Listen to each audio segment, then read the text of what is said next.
Cawapres nomor urut 3 Mahfud MD merespon bocornya rekaman yang diduga pejabat Batubara Sumatera Utara mendukung pasangan Prabowo Gibran. Mahfud tegas meminta Bawaslu Sumatera Utara untuk mengusut tuntas beredarnya rekaman itu. Pernyataan itu disampaikan Mahfud MD pada Senin 15 Januari 2024. Menurut Mahfud, meskipun pejabat terkait sudah membantah rekaman tersebut, namun Bawaslu tetap harus menyelidiki. Bahkan Mahfud meminta agar Bawaslu menggunakan digital forensik untuk memastikan rekaman tersebut.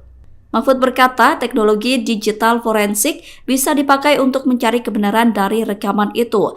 Menurut Mahfud MD, teknologi itu bisa mendeteksi benar tidaknya suara.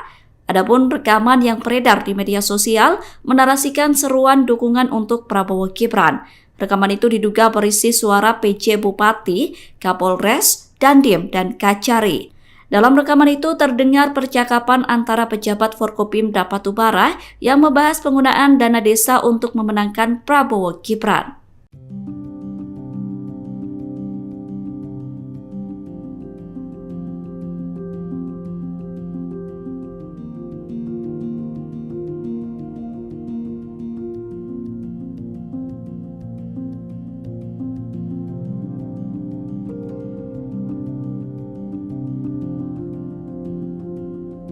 Download Tribun X sekarang, menghadirkan lokal menjadi Indonesia.